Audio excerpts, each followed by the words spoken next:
Hello, my littles. Welcome to Mammy's Corner. I'm Mammy. How are you? Okay, let's do our affirmations. Are you ready? All right, let's get started. I am loved. You say that. I am loved. You are loved.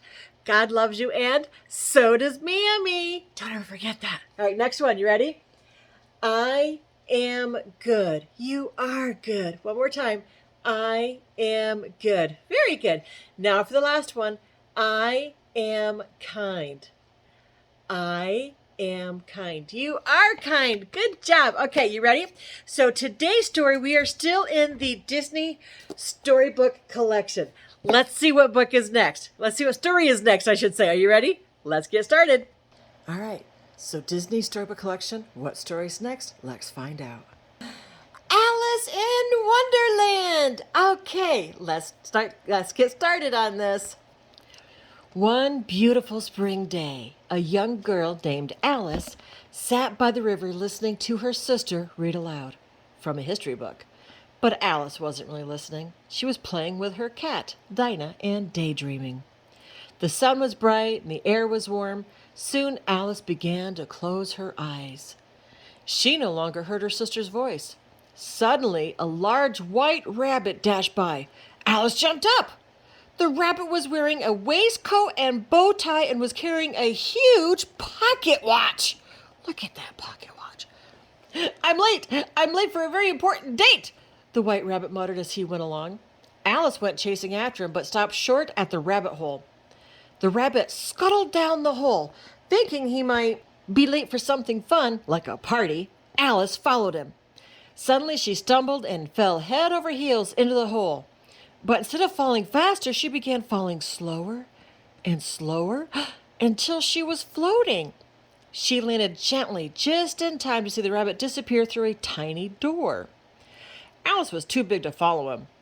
The doorknob suggested she try the bottle on the table, which said, "Drink me." Alice drank and drank. With every sip, she got smaller and smaller. When she was ready to open the doorknob told her that he was locked. Then he suggested she try a cookie from the box labeled "Eat Me." Alice did, and she began to grow. Soon she was crying giant tears. The doorknob told her to drink again. She grew smaller and smaller until she could float right through the keyhole. That sounds silly, doesn't it? On the other side of the keyhole, Alice found she was in the strangest place. There were talking birds and walking fish and a Cheshire cat who kept appearing and disappearing. Alice kept hoping that one of these creatures could help her find the white rabbit, but they were no help at all. She came upon a pair of twins. They introduced themselves as Tweedledum and Tweedledee. "How do you do, Tweedledum and Tweedledee?" Alice greeted them. She could not tell them apart at all. "When first meeting someone, you should shake hands and state your name and business," said Tweedledum, grabbing Alice's hand and shaking it firmly. "That's manners," said Tweedledee, grabbing her other hand and giving a good squeeze. With that, the twins danced Alice around and around, but they were so rough they flipped her over, knocking her onto her back. Alice was not pleased. "Talk about manners!" Alice exclaimed as she picked herself up. "If you must know, my name is Alice, and I'm following the white rabbit. I'm very sorry, but I must go." Despite the twins' protest, Alice went on her way. Soon she came to an unusual garden. Flying about were bread and butterflies and a rocking horsefly. Alice discovered that the flowers of Wonderland could speak. "What kind of flower are you?" a big orchid asked her. "Oh, I'm not any kind of flower," Alice replied. "Why, no fragrance at all," added another flower, sniffing her. Alice did not know what to make of this. "Just as I suspected," a rose cried. "She's nothing but a common weed." The rose turned her back on Alice.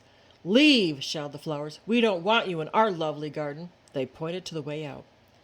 Feeling very upset, Alice was forced to run away. Then, nearby, Alice saw a familiar grin up in a tree. It was a Cheshire cat. She asked if he'd seen the white rabbit. "No," replied the cat.